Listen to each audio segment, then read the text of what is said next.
Welcome back to another review. I'm popping back to the D's really quick. I did miss a band that is very important in American rock. They were probably one of the premier American rock acts of the 1960s.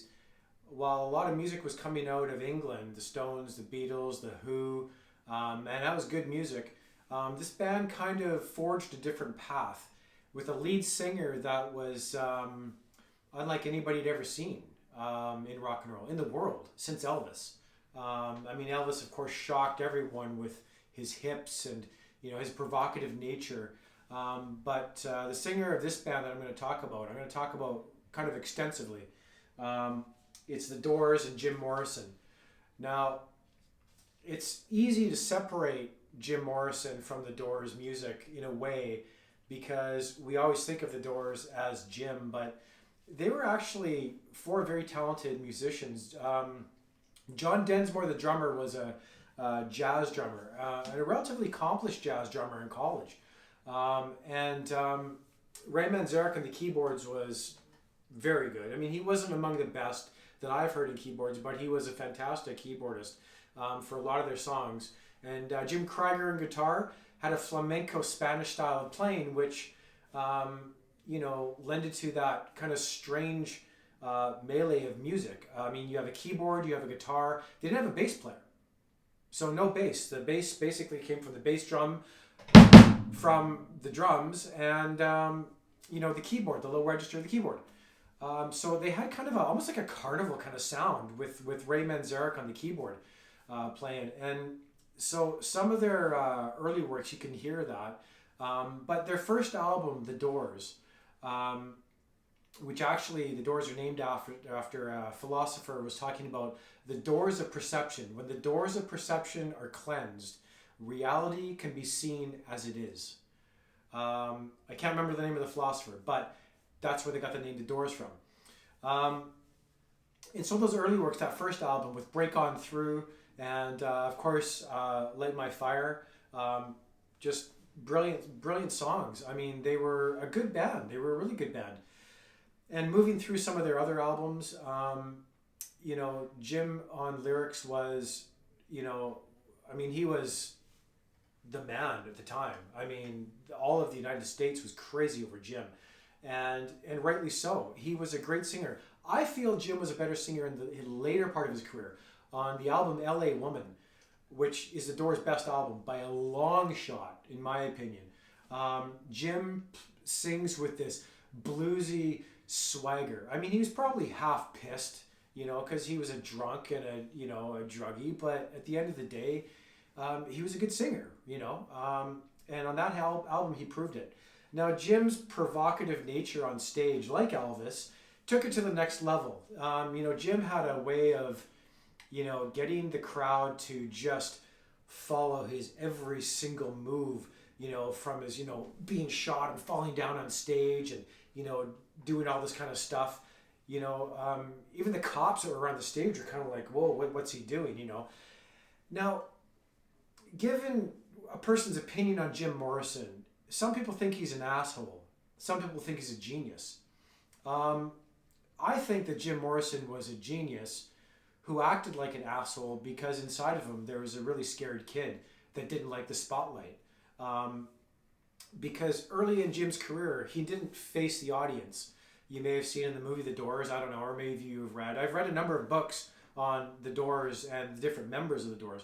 Well, Jim had his back to the audience when he couldn't turn around. He was too shy. And I don't think that a guy like that was really built for the spotlight, You could say the same thing about Kurt Cobain, I guess, although I'm not comparing the two. Jim was far superior.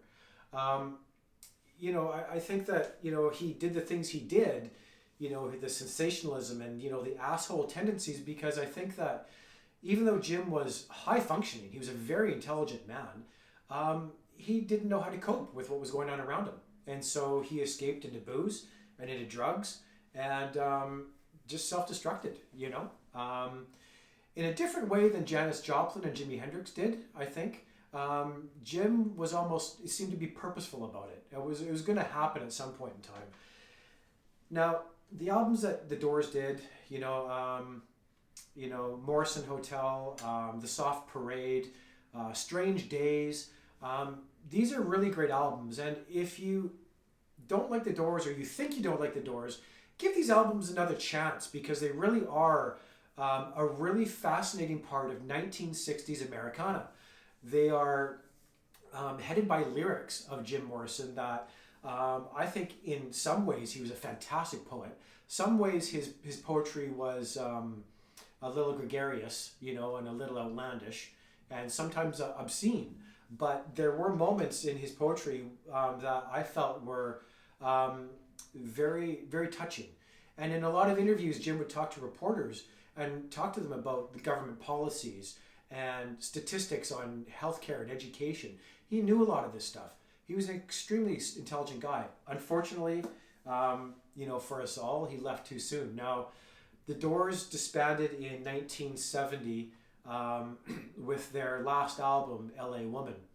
Now, L.A. Woman, they brought on a bass player.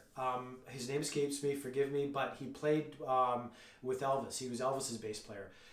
If you ever get a chance to listen to the track, listen to the whole album, L.A. Woman. It is a solid, raunchy, bluesy affair, and Jim Morrison is at his peak. I don't know if he would, even if he'd lived, if he'd have topped that. It was a brilliant, brilliant album. And so, as I was saying, Jim Morrison was one of those guys that, would talk to the media and talk to people and be very high functioning. But I think he was emotionally scared inside. I think he was a frightened kid. And, he self-destructed. And it's unfortunate. I think that Jim Morrison should go down as one of the greatest rock and roll singers of all time. As I said, whatever your opinion of him, whether you thought that he was a prick or not, I don't really care. The Doors' music speaks for itself, and Jim's singing speaks for itself. I can't remember how many albums it came out. I think it was 5 or so, somewhere around there. And there's a lot of really great material on it. Peace Frog, another fantastic one. Roadhouse Blues. So many great songs. Check it out, man. Now, the only album I have is the Doors' Greatest Hits. I have a lot of Doors on CD, not on vinyl. And there's a reason for that, because the Doors lacked a lot of bass. And so on my kit downstairs with the vinyl, it does tend to come across a little bit tinny. There's not a lot of richness to their music until you get to, of course, L.A. Woman. Greatest Hits album, it's got everything on it. Hello, I Love You, Light My Fire, People Are Strange, Love Me 2 Times. And their best song, Riders on the Storm. Riders on the Storm is a masterpiece. That's the Doors' masterpiece. Break On Through, Roadhouse Blues, Touch Me, L.A. Woman. L.A. Woman is a close second, man. L.A. Woman is a great song, and it's a song about the city of Los Angeles, seen by Jim Morrison. And he talks about L.A. as a woman. I see your heels are burning. I hear your hair's burning. Hills are filled with fire. I've never seen a woman so alone. There's a lot of haunting lyrics in that song about the city of Los Angeles. It's pretty cool. So anyway, I like the Doors. I don't listen to them that much anymore because I listened to them a lot when I was younger. But, a band that should not be overlooked, And Jim Morrison, love or hate the guy, you can't deny he was talented. He had a lot of talent. So anyway, I hope you enjoyed the review. I don't know who's coming up next. So peace.